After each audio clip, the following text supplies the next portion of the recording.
Hello everyone, আমার page আর প্রোফাইলে সকলকে স্বাগত।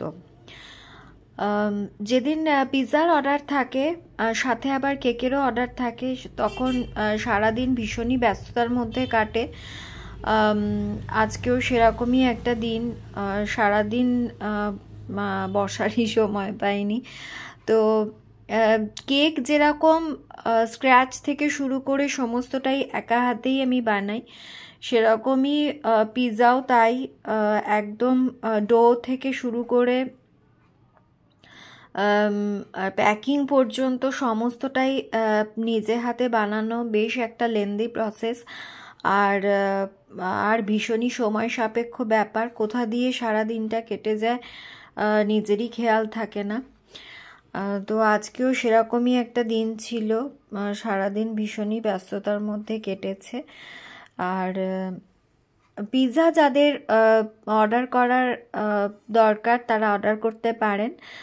পনির pizza, chicken pizza, mushroom pizza, soybean দেওয়া পিৎজা, যে যেরকম পছন্দ করেন অর্ডার করতে পারেন। এমনকি যারা ভেজ খান, ভেজ পিৎজা অর্ডার করতে পারেন, আবার নন ভেজ পিৎজা অর্ডার করতে পারেন। সেই হিসেবে সসটাও ব্যবহার করা হয়। চেষ্টা করি যে পেঁয়াজ রসুন ছাড়াই যে সস পাওয়া যায় সেটাই ইউজ করি।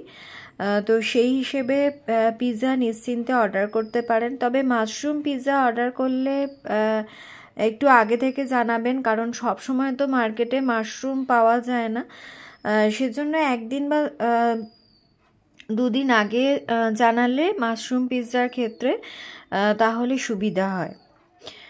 আর এই যে তৈরি হয়ে গেছে পিৎজা, এবার প্যাকিংও হয়ে গেছে আমার রেডি।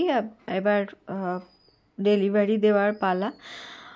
তো কেমন হয়েছে জানাবেন। আর আমার ভিডিওতে সাধারণত সবাই রেসপন্স দেন, যারা আমার পাশে থাকেন সবসময় তাদেরকে অসংখ্য ধন্যবাদ। আর হ্যাঁ, পিৎজা ছাড়াও যে কোনো ধরনের কেক, চকলেটেরও অর্ডার দিতে পারেন। কেক ডিম ছাড়া, ডিম দেওয়া, দুরকমই তৈরি করে দেওয়া হয়। আর এমন হয় অনেক সময় যে বাড়িতে লোক সংখ্যা কম, অথচ একটা কেক কেটে সেলিব্রেট করতে চান, কিন্তু কেক খাওয়ার লোক নেই।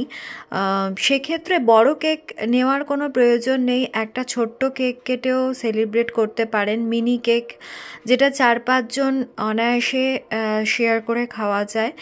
তো যে যেরকম কেকের অর্ডার দেবেন সেই রকমই বানিয়ে দেওয়া হয়।